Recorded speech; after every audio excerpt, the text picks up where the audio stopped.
silver lining here, okay? We're weak, they're stronger, they're coming down, rates will fall, things will improve. Not overnight, but that's the process. Let's look at the data and begin. So this is the story. GDP has been sort of really, really strong lately because households have money and they're spending their brains out. We used to buy all kinds of crap, junk. We filled our closets.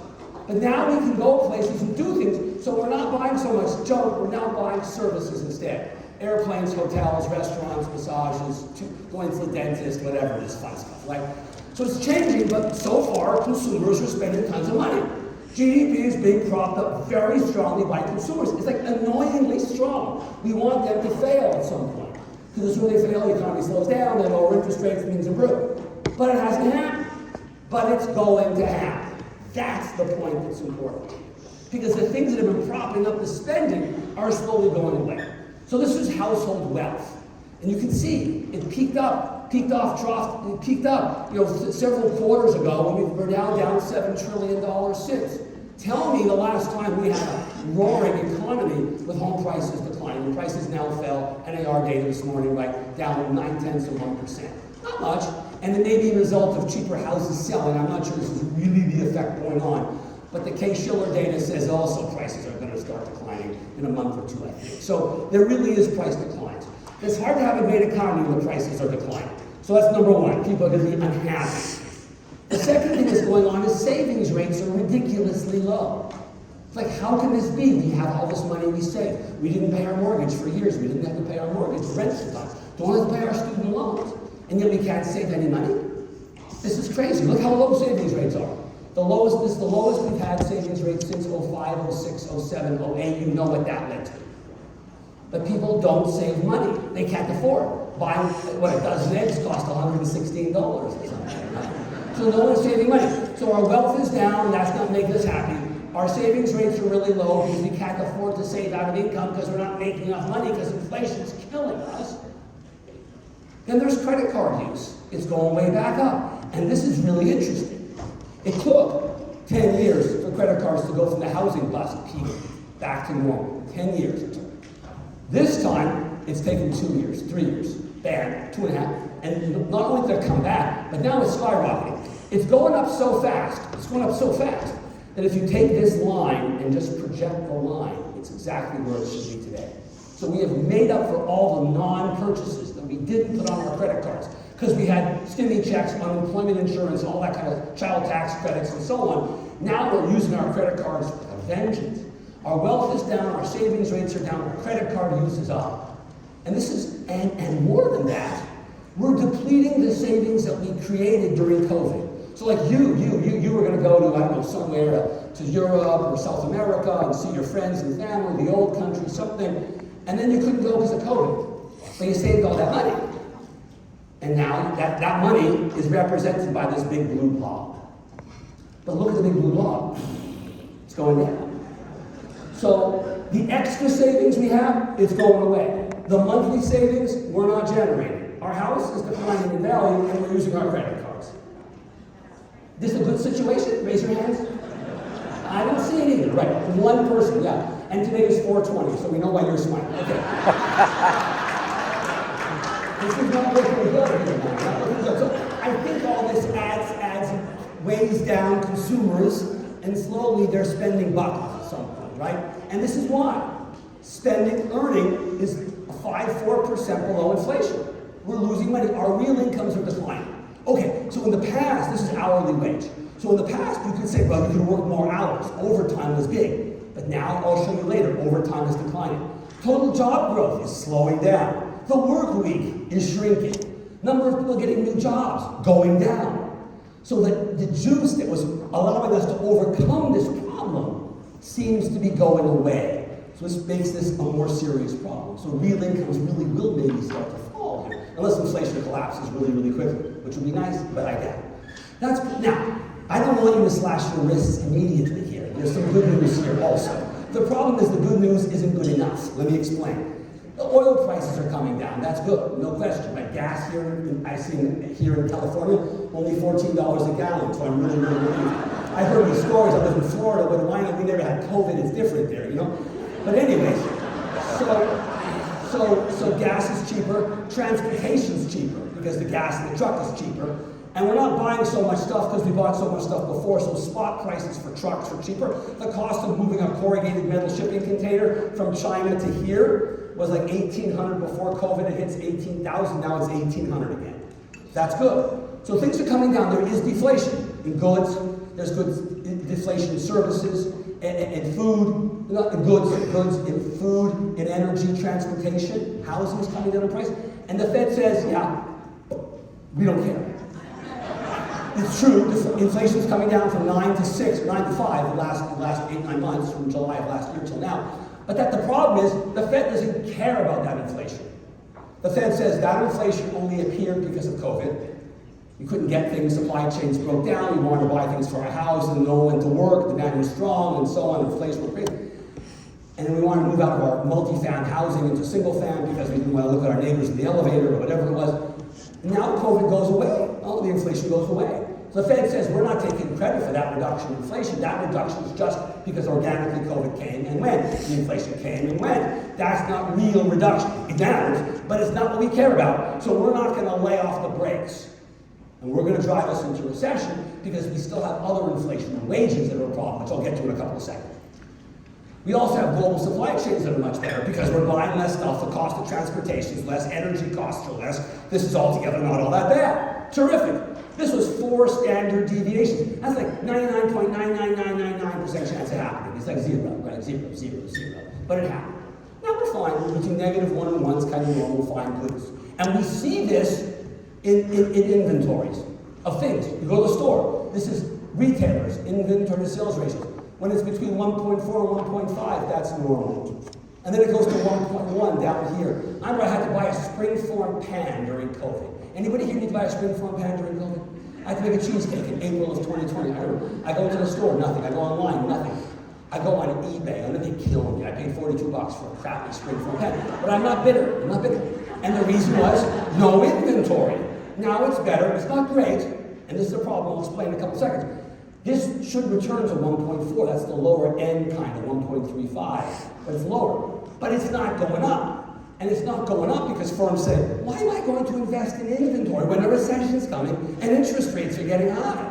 That's stupid. So firms aren't investing. So GDP won't get a bump up as inventories return to normal, dampening GDP growth in Q2. So this is better than it was. It's not as good as it should be. And cars are still a problem, but generally it's getting better. So goods prices are coming down, or they're not going up anymore. Energy is cheaper, transportation is cheaper, rentals are going down, house prices are coming down. But, look at manufacturing. If it's below 50, you're in a recession. Manufacturing is in a recession. We know home building is in a recession, right? And the real estate industry, residential real estate industry is in a recession. Be it appraisers and loan officers and escrow agents and realtors and all that stuff, right? And now we have manufacturing in recession for 5 or 6 months in a row.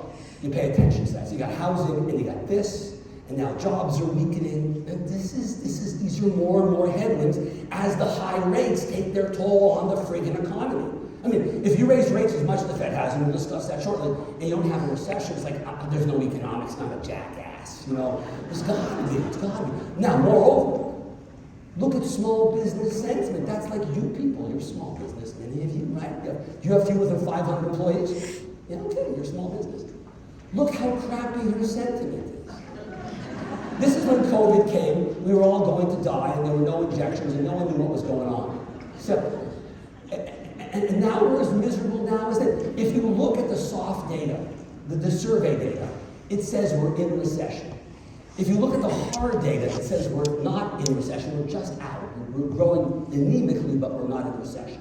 I think the real data, hard data, is moving towards the soft data because the labor market, the last man standing, is finally starting to wilt, and we'll get into why. But this is crummy. Sentiment is bad, small business. This is CEO confidence. Where's Kurt? He's at school. And you guys gotta go to Kurt this evening and either give him some weed or maybe do a bump or something, you know?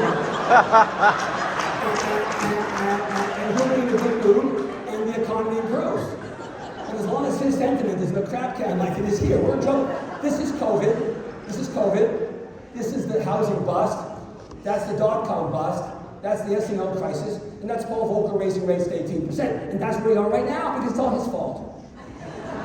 But he reads the paper, he sees what's going on, you know what's going on. He's representative of what's happening, not good news. And this is the leading economic indicators. Data came out today. This is not today's data. I updated the other slides, but not this one. This one's horrible. The conference board puts out 3 pieces of data. Lagging economic indicators, like who cares about yesterday? Current economic indicators are coincident, that's like what's going on now, nice. And leading economic indicators, what you really care about. So the lagging ones are terrific, the leading ones are fine, and the lagging ones are great, the coincident ones are fine, and the leading ones, they're screaming recession. So you've got all kinds of manufacturing data is bad, consumer sentiment is weak, CEO sentiment is bad, conference board leading economic indicators are bad, housing's in recession, manufacturing's now in recession. That's a lot of problems. Are firms investing, we talked about firms investing in inventory, they're not. How about, are they investing in buying stuff? Real, after inflation? Probably not. So firms aren't investing in stuff, they're not investing in inventory, they're not building buildings. So that second term in GDP, corporate investment, not happening. C, the first term, 70% is happening, but as we discussed earlier, the balance sheet's weakening, and they're going to have a hard time sustaining it, because your wealth is declining in income, and the credit card, and the savings, and so on, right? And this is why firms aren't investing. Capacity utilization rates have come down. So you with the bow tie, nice look, by the way. Self-serving though it may be, yes, I'll pay you $20. So you own a business, you're growing it, it's busy, you're at 80% capacity, then it falls to 70. Is it the time to invest in plants? No, not so much, right? So you don't do it. So firms aren't investing, it hurts GDP. And then the Fed says, let's raise interest rates. So this is every rate increase we've had since 1955, excluding the current one right now. There have been 13, between 55 and 19 in the last raise, just before COVID. There were 13. Of those 13 times, 10 times, 10, we ended up in recession. That's like you going to the hospital and talking to the doctor. Doctor, I can help your problem. You know, you got a problem. You have like a slipped disc or your knee doesn't work. Yeah, I can fix it, but there's a 10 and 13 chance you'll die on the table. Who wants the surgery? No, but that's what we're going into. We have a 10 and 13 chance of going into the crap can. And there are 3 times we didn't. So those 3 times, maybe the Fed was really smart. Here, 64, little dot. 84, purple dot, 94, purple dot. What happened those 3 years? Well, first of all, those years all end in 4. But more importantly, we were lucky. It wasn't that the Fed was smart, the Fed got lucky. In 64, the Vietnam War was ramping up, so monetary policy was tight, but fiscal policy was loose. In 84, monetary policy was tight, but fiscal policy was actively loose because energy prices collapsed. Anybody here from Texas, Louisiana, Colorado, you're not old enough to remember 84, but if you were, or maybe he does, the ugly guy next to you. You remember, it was a bad time to live in Texas or Colorado or Louisiana. When it was bad, because price of energy collapsed. You gotta say. And in 94, what happened there? In 94, it was, Netscape went public. And that was representative of a dot-com boom. We're buying technology, we're buying laptops, things are cool, this is awesome, productivity's going up, this is all good. So 3 things accidentally just coincidentally happened when monetary policy was tight and we had no recession.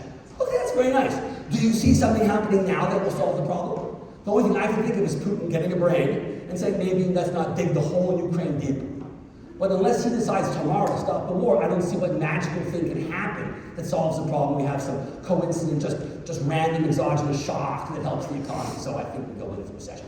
Then the question is, this is an even better indicator. I'll get there in a second, but first, the yield curve. You guys know the yield curve, right? The yield curve is the relationship between time and money. It looks like this. What's a 10-year mortgage go for today? Give me a number. 355, 10-year. What's a 20-year mortgage at? 4.5, make up a number. What's a 30-year mortgage? 6.5, make up a number. The longer you borrow, they go up, they get higher the rate, right? That shows like this. Now, open up a newspaper today or look at your phone. What's a 1-year treasury at today? 4.5. What's a 10-year treasury at? 3.5. A 1-year treasury is higher than a 10-year treasury? The yield curve isn't looking like this, it's looking like that. When it reverts and goes from a positive slope to a negative slope, it's brilliant, inverted. I know, it's genius. But bear with me, whenever it happens, something bad follows. Whenever the yield curve goes from positive to negative slope, the blue squiggly line, curve thing, goes above the red bar. Look at every time, except here, look what happens after it goes up. What do you have there? What's that? Recession. Here. 1, 2, 3, 4, 5, 6, 8. 8 for 8. The first one it missed in 64 because of the Vietnam War. And in 84, if you notice, in 94, the yield curve didn't invert. So when the yield curve inverts, and you have Kurt Rising being miserable in himself, manufacturing in recession, and housing in recession, and the leading economic indicators telling you you're recession, and the yield curve, it's a lot of headwinds. It's a lot. Doesn't guarantee recession, nothing guarantees recession. But if you want to go to a baseball game, you go to a baseball stadium. Chances are you'll see a baseball game, right? You don't go to a football stadium, there's no guarantees. Now, this graph here is the 1 year minus the 10-year treasury, 1 minus 10. You might say, oh, that's a bad thing to measure. You want to measure the 3-month against the 7-year. That's the measure you want to use. Maybe it's the 1 year versus the 7 year. The 7 year versus the 20. Maybe it's the 20 versus the 30. Maybe it's the 3 months versus the 18 months. Who the F knows? So look at everything. Oh, 90% of the friggin' ones are inverted. That's pretty high. Every time you go above 40, like 50, recession. It's like 4 for 4, 5 for 5. Now, only 5 observations, not a lot. You guys can't manufacture recessions like we used to, I'm joking. But you get my point, but this is not good data either. So the preponderance of the evidence says we're likely to have a recession here.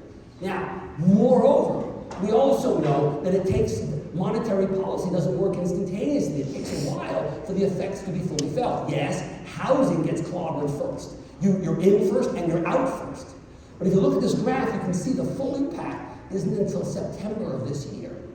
That's when the full impact of all the rate hikes we had so far, the maximum impact is felt in September. We're now in April. We're still 5 months away from peak monetary policy, contractionary policy.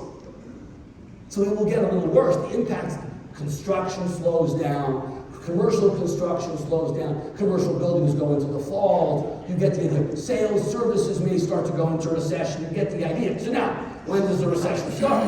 High probability of when it starts. Well, it says it's 24 months, roughly, from the time of the first rate hike. Well, when was the first rate hike? March of last year. March of last year, so you said March of next year, March of 24. That's when you should have the recession, right? If it's like a regular playbook recession, in March of 24.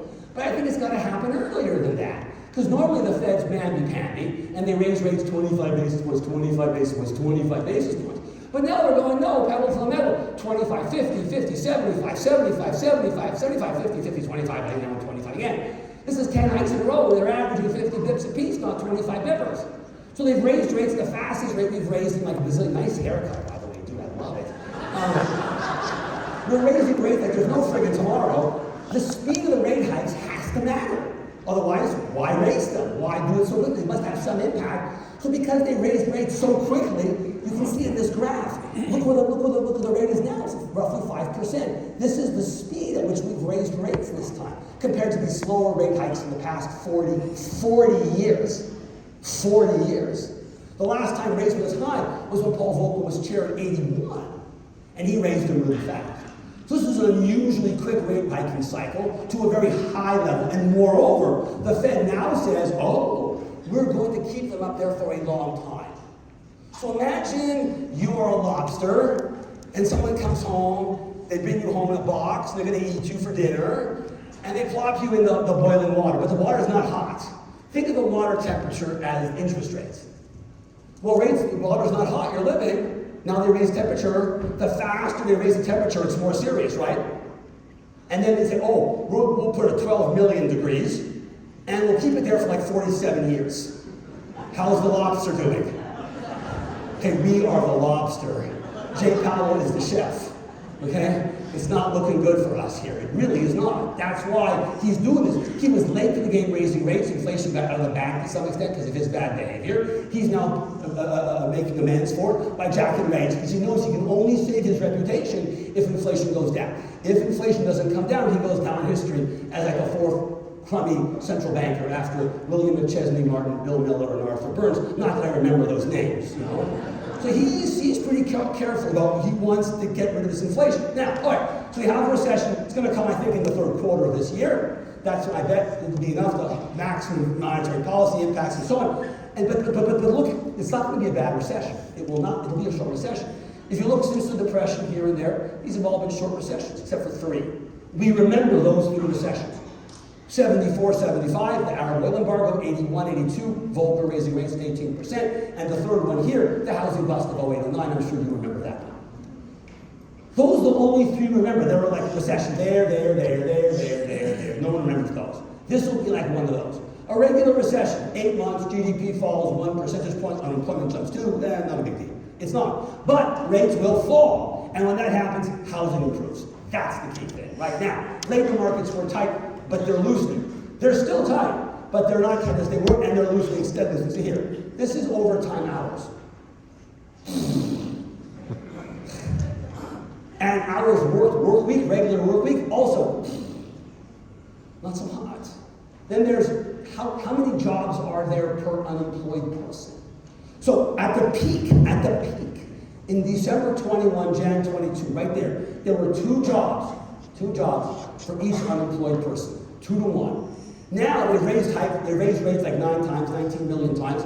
It's now 1.6, whatever, it's 1.67. It's getting tight. It's still super tight for the employee, but it's getting less good for the employee. It's still good, still really good, but not as good as it was. So the overtime hours are weak, fewer jobs, still plentiful, still lots there, but not as many. Look at quit rates. People don't quit their job just because the day ends in, oh, it's Tuesday, I'm unhappy, I'll quit my job. No, you got a car payment, you got a mortgage payment, you got a child support payment, you got an alimony payment. I know, I'm going to talk from experience, whatever. And look at our quit rates. They're still super high by historical standards, don't get me wrong. This remains a very tight labor market, but it's not as tight as it was. It's starting to show some wear and tear. Moreover, first-time unemployment claims. And first-time unemployment claims, they're a good measure for layoffs, right? First-time unemployment claims. Every week you get unemployment claim data. In the last 12 months of the year, there have been 4 weeks when unemployment claims exceeded 240,000. 4 times in the last 12 months. Well, those 4 times happened 4 times in the last 7 weeks. So you're seeing layoffs start to go up. They're still low enough that unemployment's going to keep falling, the job increase, but it's getting less good. All the measures of the labor market are weakening. Not a lot, but it's clear it's across the board, all the metrics of the labor market. So look at this one. If you quit your job because you think you're going to do a lot better in a new job, well, that may have been the case a few months ago back here, because this is the quitters on top. Quitters are successful. Yeah, it's weird, I know. I'm a quitter, I'm making more money. Here, you were getting 8.5% pay raise when you quit your job, but now it's more like 7.5%. It was as low as 6.5%. It's coming down. And for the losers who stay in their job, it's not going up anymore. So it's weakening here too. It's still good, but not as good as it was. So things are weakening. Oh, here, this is overall. How fast is wage growth across the economy, including benefits, including bonuses and all that sort of stuff? Look at that number. That's crazy, 6%. And now it's at 4.25%. It's coming down, but it's not low enough. The Fed wants it lower. Because prior to COVID, it was 3% roughly, right? 3%. A little above, a little below, 3%. At 3%, we had 2% inflation. Because we had 1% labor productivity growth. But now we're 4.25%. The Fed needs to see that number come down to 3. Only when that happens, and inflation starts to really fall much lower, will they stop raising interest, or will they begin to lower rates? But by the time that happens, you're probably already in recession. Because they're looking at a lagging economic indicator.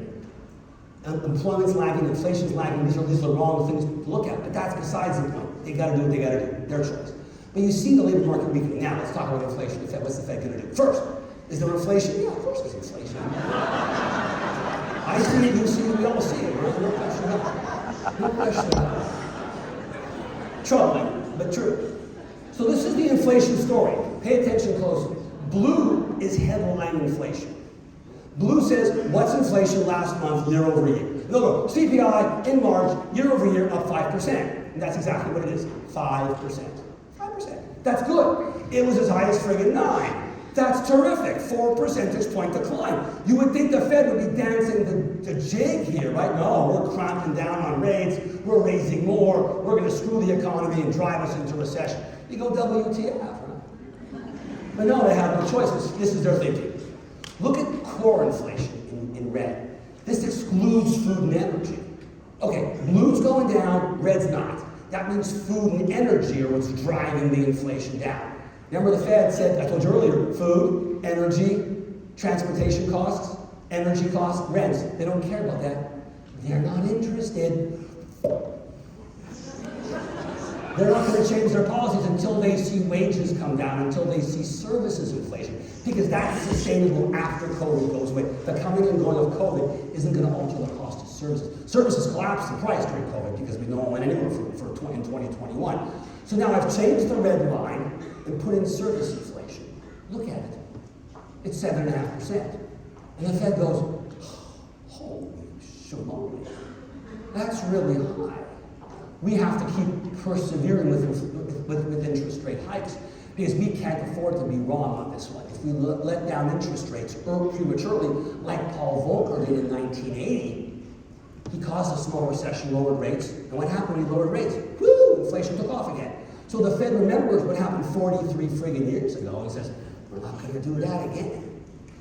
So they want to see this come down a lot, and by then we're already in recession.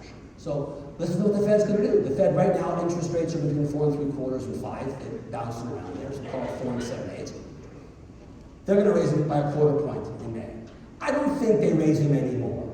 It wouldn't surprise me if they did raise them one more time if inflation was bad enough to let them do it. They will.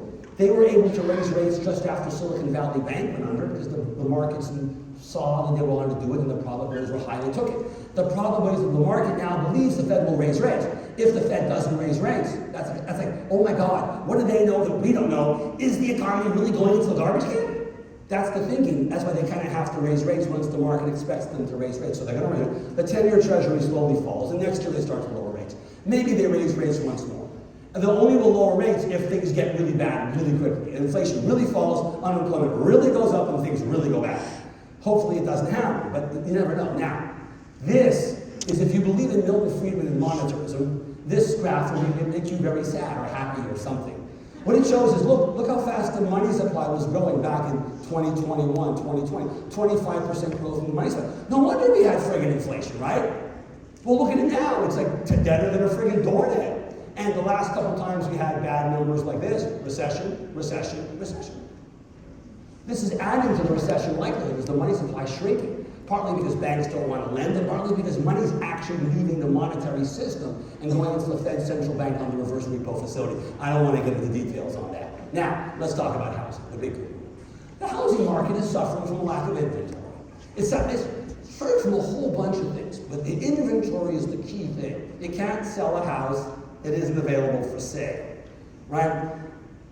This is the problem. If you look historically, January, Feb, March, April, May, June, up, down, up, down, up, down, up, down, up, down, up, down, up, down. It's really obvious. First half of the year, inventory up. Second half of the year, inventory down. Obvious. And then COVID comes in Jan, right there, COVID. Okay, it still goes up, but in 21, no increase. In 22, no increase. And now 23, no increase. Inventory isn't going up. Prices have gone up a lot in the last 2.5 years by 40%. They're down 1% now, but they've gone way up. You would think with prices high, people would cash out. But they're not cashing out because they have a mortgage that pays 1.99 on a 15-year mortgage or 2.99 on a 30-year mortgage. They go, I'm going to die in this house. They're going to take me out feet first in a box. Well, if the house doesn't come on the market, that house doesn't make it, and the owners of that house can't buy a new house.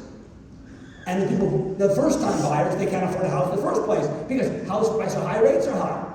So the first-time buyers aren't buying because they can't afford it. And the move-up buyers aren't buying because they can't afford to lose their mortgage. It's so cheap, even though their home price is not even valid. This is crazy, right? This is totally crazy. We've never seen this before.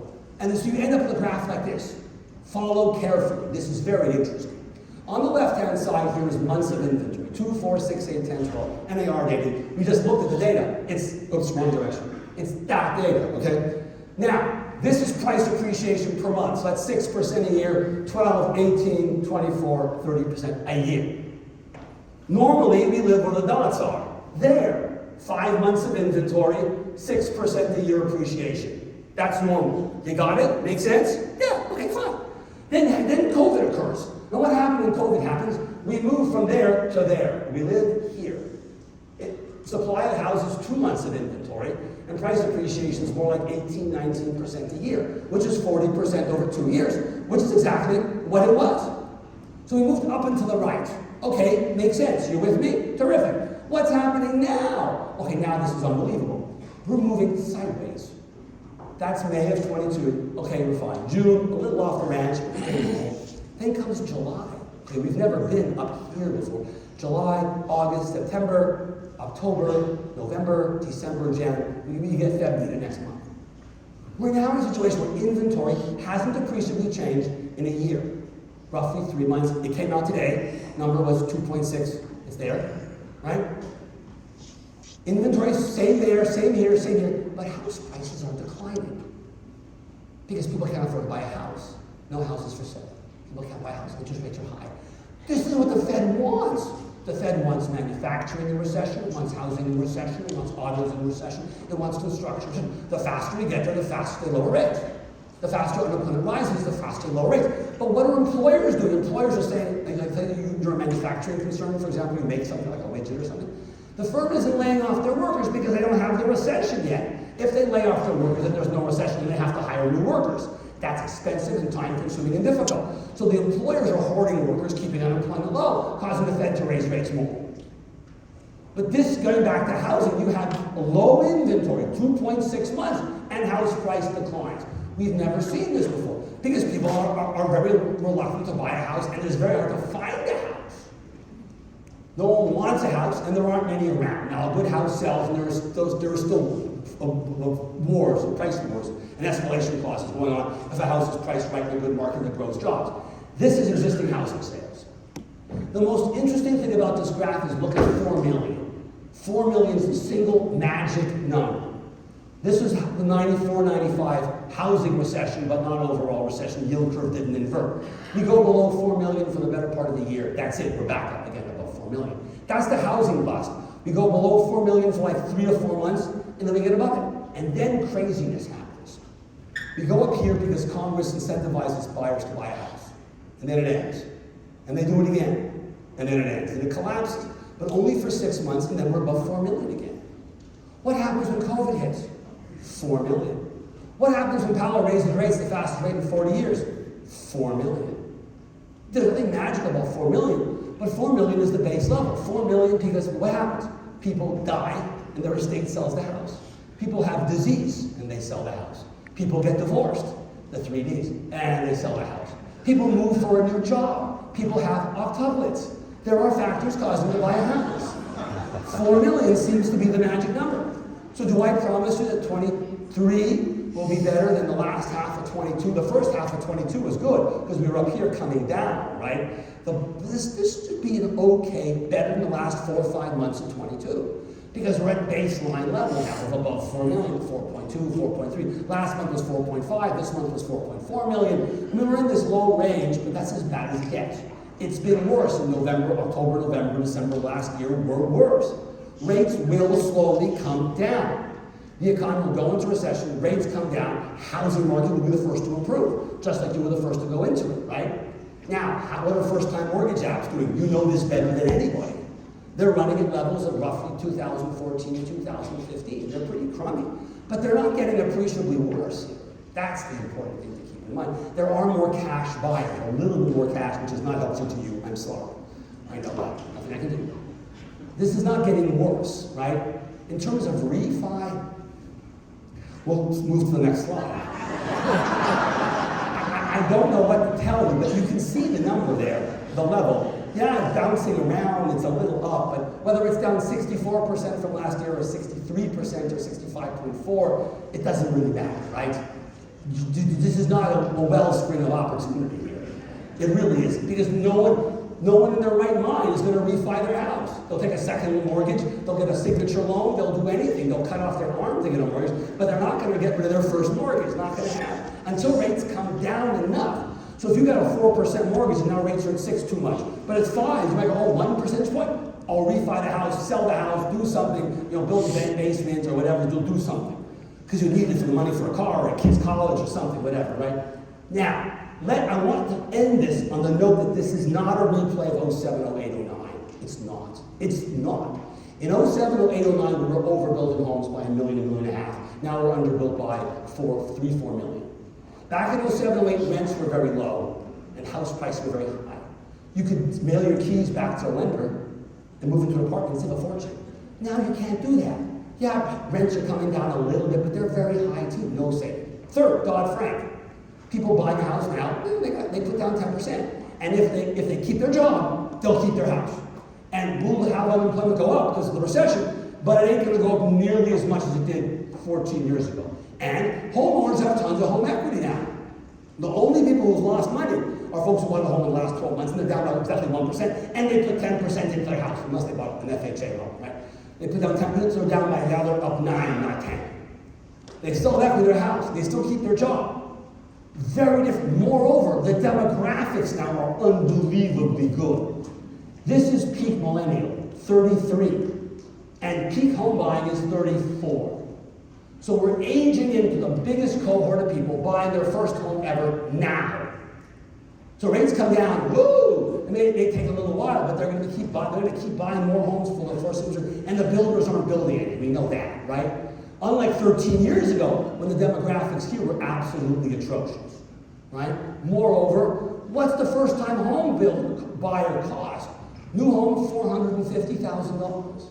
That's really expensive, right? Way back when, then it was $250,000. The home price was friggin' double, and interest rates are higher now than they were then. It's hard to buy a house. Builders don't build many. We're short homes. Demand is strong. This problem is serious. Short term, it will go away. Housing becomes good again because there aren't enough houses and there's a big demographic bubble wanting to buy a house or rent an apartment or something.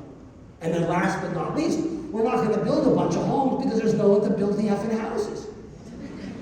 Look, 13 years ago, unemployment was 20-25% in the construction industry.